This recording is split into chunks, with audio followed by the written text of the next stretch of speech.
Okay, Mason buddy, let's take a look at a couple things here, and I'm drawing a line at where your golf ball will be, and we have two swings that we're looking at. The first one without hip rotation, the second one with hip rotation.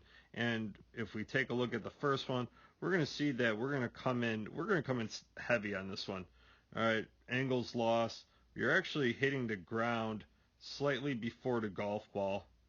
All right, excellent follow through for the lack of rotation and the takeaway. So let's go to the second swing. I'm going to leave that line there. You can see you set up in the same spot. Now let's look at where this one. Okay, so we incorporate a little bit of hip turn. It still get a little bit better, but there's actually more shoulder turn there. When you incorporate the hip turn, those two go hand in hand. All right, now let's look at this downswing. And here we're going to see how the club is entering. You can see how that divot's going to go longer. So the end of the divot was right there. Now the end of the divot's all the way out here. Okay? So we are gathering more energy through rotation into takeaway. All right, so that's always crucial. Every tour player rotates except Jim Furyk, and he's someone that's been working on the swing for 50 years. Okay, so here we go. Let's look at a more pressing issue. I would say it's your head at impact. What's going on here?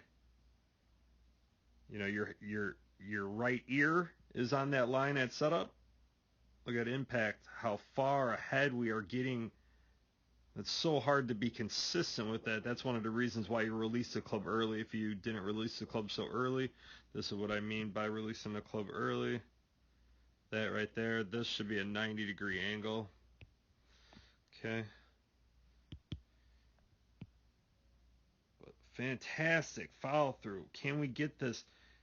Now get that right leg, get that right hip out of the way. Too draggy.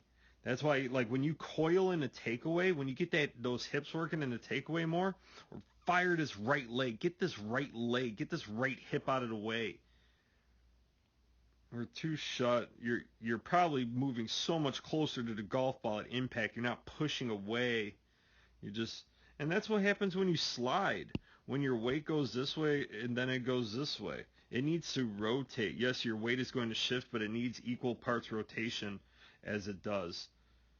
Get that lower body moving, hold that angle, get that head stay back. Head stay back with angle. Man, that's the look the fact that you get that look with what is going on in this takeaway and this release so early. Dude, you got so much potential. All right, man. I'll talk to you soon.